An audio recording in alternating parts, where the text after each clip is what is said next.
Hello everyone and welcome back to The Purpose Pivot. I am Karen Saunders. I am the founder of Grindstone Coaching, and today we have with us Ricky Yule.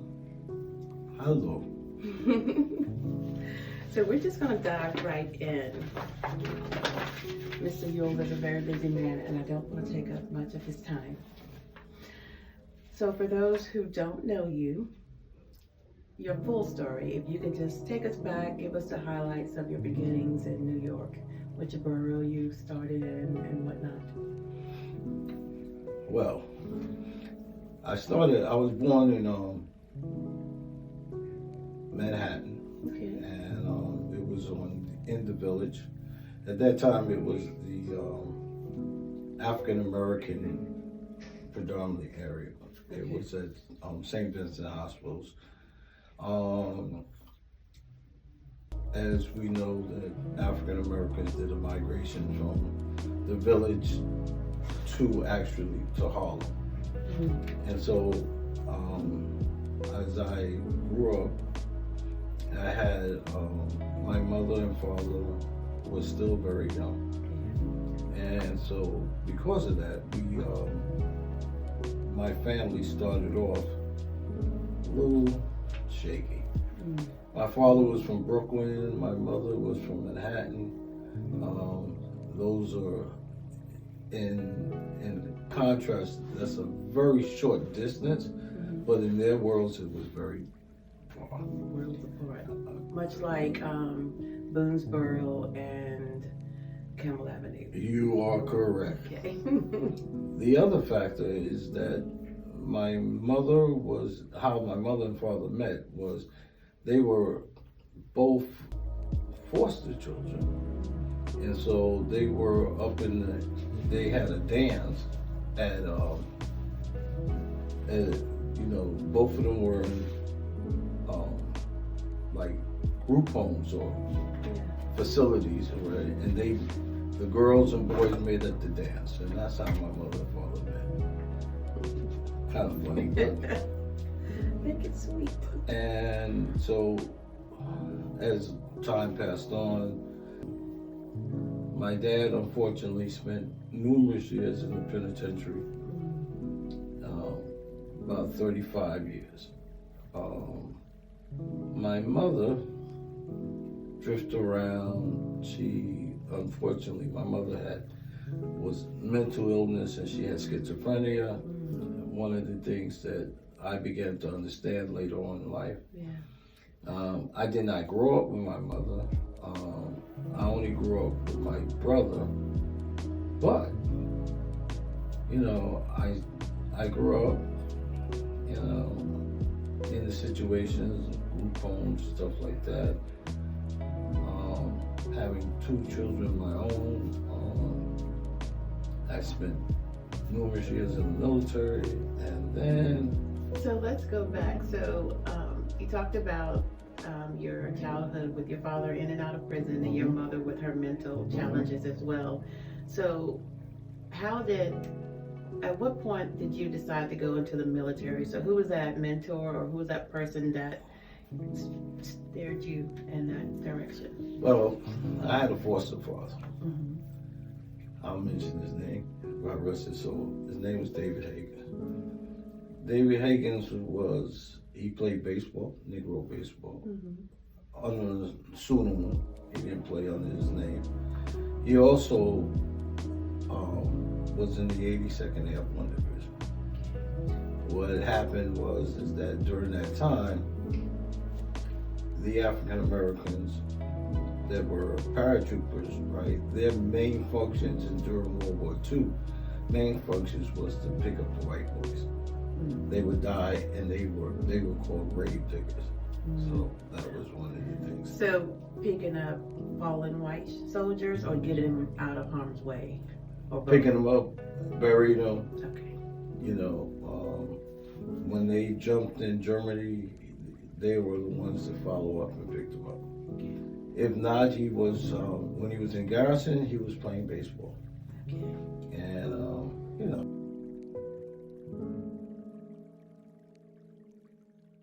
Okay. So it's really That was really good because most of the times you hear about a foster family, it's like a horror story. So, you know, there are good foster families out there. So I'm glad to highlight that story. Oh, I've experienced the nerve.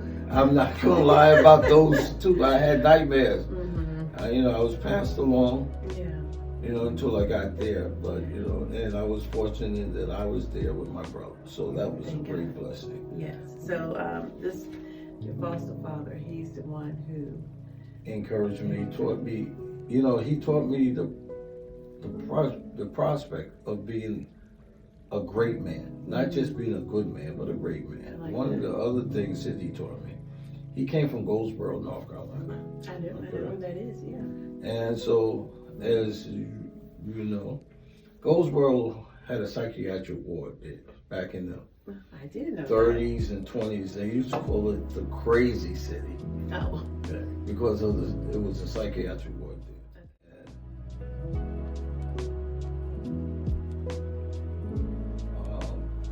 He told me a beautiful story. He said that when he was growing up, he had an uncle.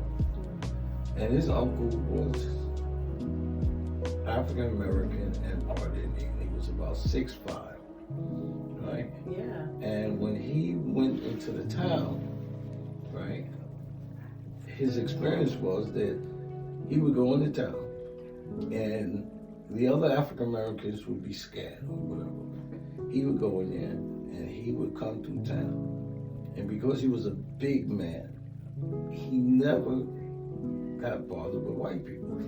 He would go and he would come through the town, and you know, he'd come through and he late at night, and you know, people say, look, you know, don't be going through this. Yeah. You know, and he was a very strong man, and he was a hard worker. And so he did work, a lot of work, manual work for, he was a carpenter. So he did a lot of carpentry work for them. So they didn't want to hurt him because they were missing out this carpentry work. You know, and this is in the early because this would have been late 18 something to the 19th, early 19th century. So this is what he was doing. And he was not afraid of any white man. He'll tell you that, didn't he? So that was the fun of the family. You know, but other than that, you know. In Crazy Town. Yeah. We were in Crazy Town. So tell the people about your time with the 82nd. You know, so tell us about your time there. Well, the old honestly is that when I was there, right, I'm not gonna lie, when I was in Fort Benning, Georgia, and I went to parachute school. I was terrified. I'm not gonna lie, I was very terrified jumping out of a plane. You know, I passed the prerequisite. We were out there and there was a parachute machine. And they tell you to jump, right? And you jump and the parachute machine comes down and then you learn how to jump and hit the ground. Yeah. But when we got in the sky, I did the parachute machine fairly well. But when we got up in the sky, and so years later, you know, when I was jumping, I acquired more jumps and, you know, a lot of jumps. I also rappelled. I was in air assault school, and so I had a litany of things in the military that I did. Yeah. How long were you? 20 years. 20 years? Yes. So, you know, I get a check down if you want to know. So, but it was a service that I don't regret. There was a time where I could have went to VMI, but I didn't know as from being a New Yorker. You have your master's, so where did you get your education? Oh, I went to Wilberforce University, which is in Ohio. I also went to NYU, starting business school. So That's what I did. And this was after the military or in between? Well, in between. The Wilberforce was, I went in, then I came back, went back, and then I went to a store and after. I wanted to become a banker, a financial thing, a stockbroker, and stuff like that. I accomplished those things. So wait, so you were on Wall Street? Or? Yes, ma'am. Okay, so I know from our conversations that you ran your plumbing business. Was it with your brother, right? Yeah. And so when was your stint on Wall Street? It was during that same time. Okay. What happened is that my younger brother, right, was a little wayward. Mm-hmm. He had a son, and so he was working on a bread truck as an assistant. And so I had acquired some money from the military before we did deployment. But I acquired some money from the military, and I got a bonus. And I said, well, I gave him some options. I said, you can be an electrician, you can be a carpenter, or you can be a plumber. I said, the reason why I think you should be a plumber is because somebody's gonna flush that toilet all the time. Yes. Yes. And so what he did was he went to plumbing school. He went to the school called Burke's Trade School.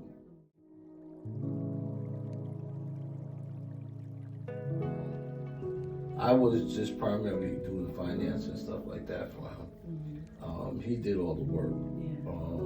Yeah. And one of the things that we did do, we reached out in the community, and this was one of the things. They had an inmate program. The guys would come out of the prison, and they would be our journeymen. Okay. And the we have that too, a second chance program, they call it. Yeah. And we would take those students, right, and encourage them to think differently. Yeah.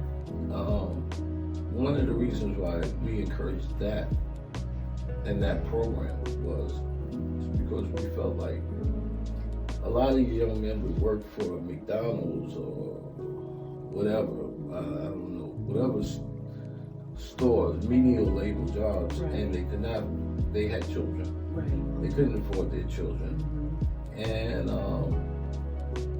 the fact is that we were considering all of our journeymen to be independent. Our goal was to say, look, you can always be a plumber.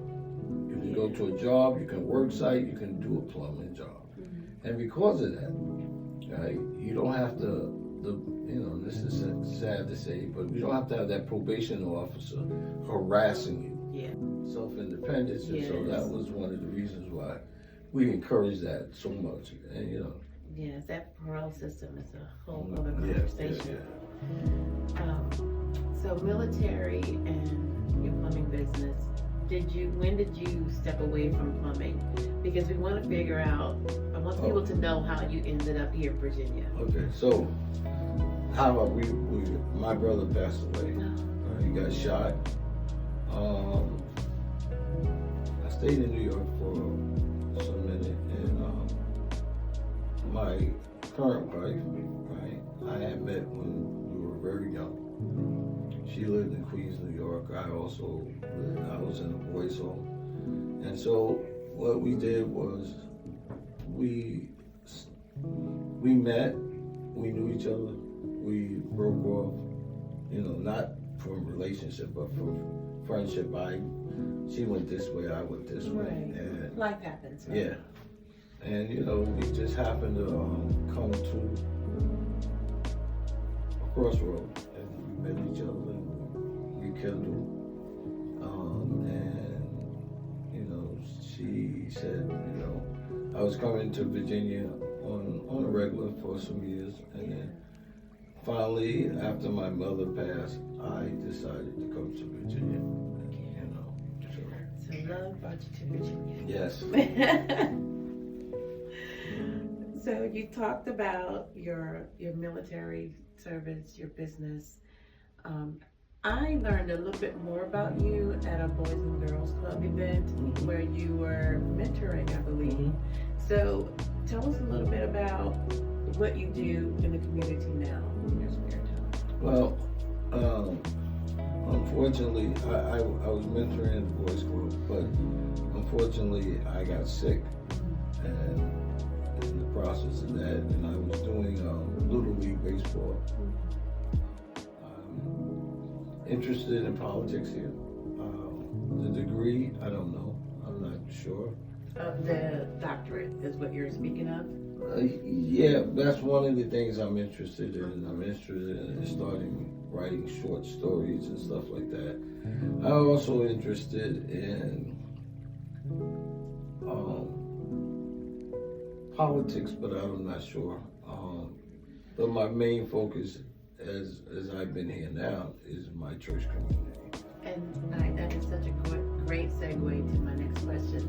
Your church community, can you talk about, because we're all about those pivotal moments where faith played a major role in your decision making or your career or personal life path. So tell us about this role, how faith is shaping your life right now. Well, I will tell you this. One of the factors for me, is that I've always considered faith a big part of my relationship. But I thought faith is only one thing. Service is what faith is really about. And that's one of the things that I try to do is service. I go to Bible study every Tuesday. I go to Sunday school, and I also go to service, and I'm on the leadership committee. Yes. And my goal is to enrich our community with some of the knowledge I have, but also, to pivot us,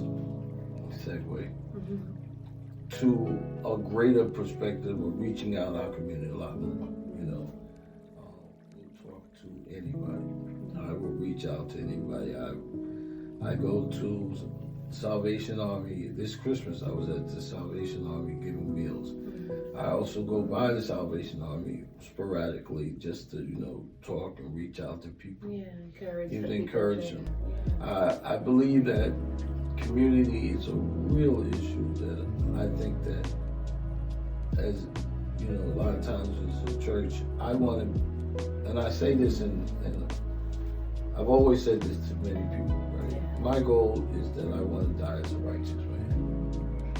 You don't have to put nothing on my tombstone, just let me die as a righteous man. But in order to do that, you got to do things to be righteous.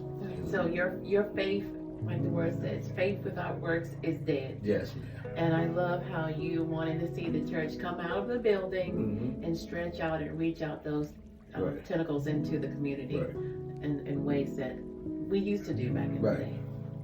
So for someone who's listening right now, who may be a veteran or an entrepreneur or just someone who may be in their own crossroads or about in their defining moment, what would you want them to take away from your story?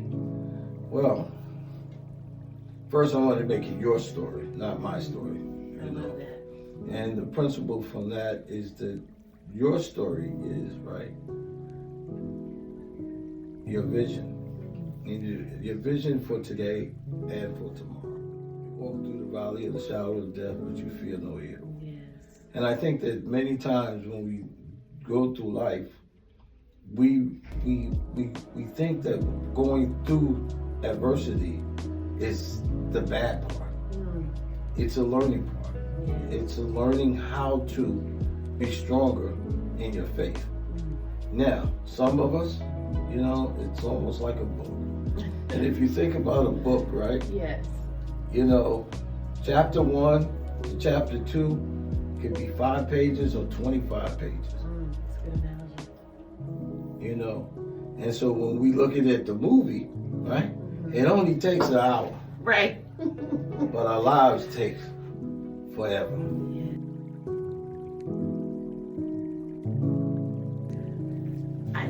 This this wasn't part of my questioning, but we are in the midst of Black History Month, and you have lived a storied life. I would like for you to just, what do you have to say about, because I feel like we should, as a community, this should be something we try to think about every day, especially in a time where some of the history is being whitewashed or removed. So what do you have to say about or speak to Black History Month? Well, I've been fortunate to live a little time. As we know, Jesse Jackson just passed away. We also know that King had a birthday and it became a holiday. It can go back to as Black History Week, as I spoke at my church this weekend. A gentleman named Carter G. Woodson, right, who started Negro History Week. I know those that don't know that we have been Negroes, we've been colored, we also been that N-word, and we've been Black and African American. Yes. The names have changed, but People are the same. But we all the same. As you know, June 19th, 1865, us Negroes, Blacks, colored, African Americans, enslaved, became free out of Houston, Texas.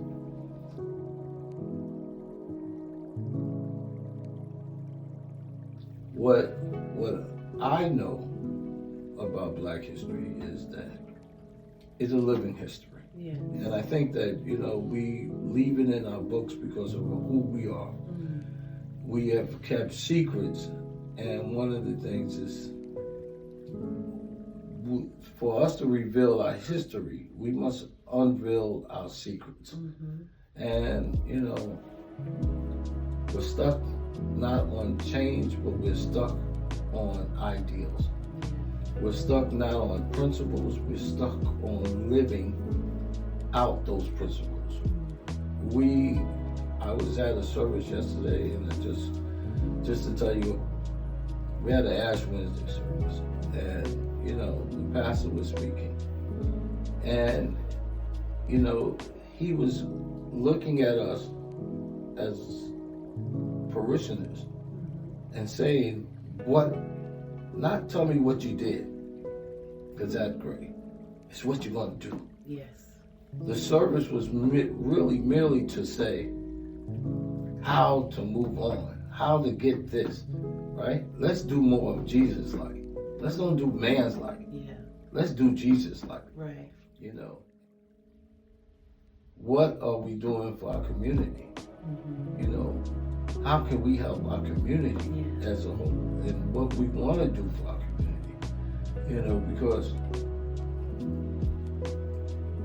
when you read about Jesus, and he was a young boy, and he went into the church, and he see the change makers, they doing their thing, and he knew that wasn't about God's house, and so a lot of times we today, we're not always doing about God's house. We're doing about man's house, and that's nothing wrong with that. I understand, there's economics and things like that, but you have to encourage our young people, our old people, that God is first. Yes, we have to keep Jesus in the church. And you talk about, we're going back to the history, because you have to uncover those ugly, those not so pleasant situations. But Jesus, he called it out with the woman at the well. You're not even supposed to talk to me. You're a Jew, I'm a Samaritan, so.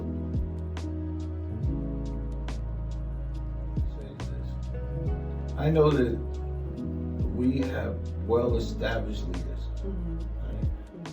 And even though we have well-established leaders, right, everyone has to recognize their role. Yes.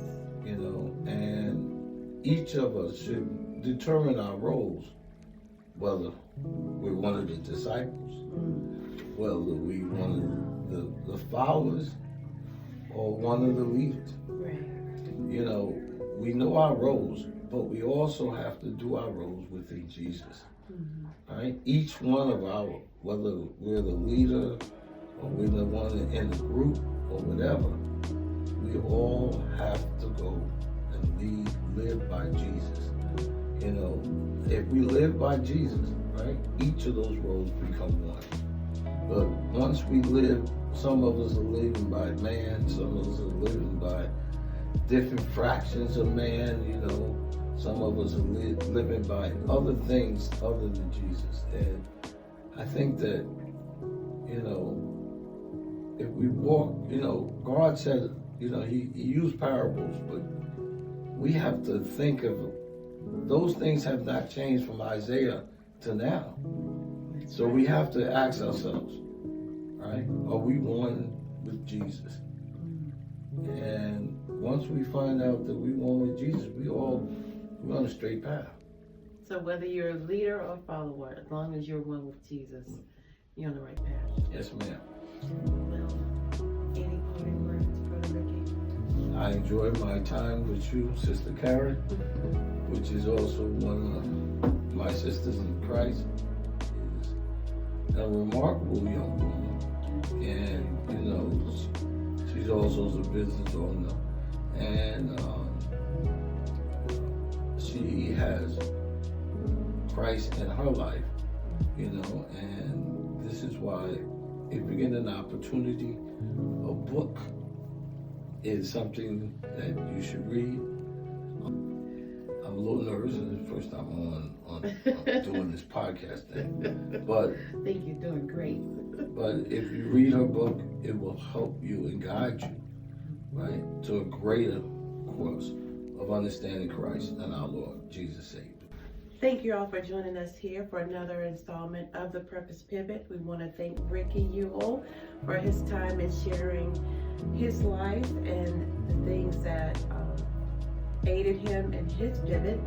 And we ask that you join us again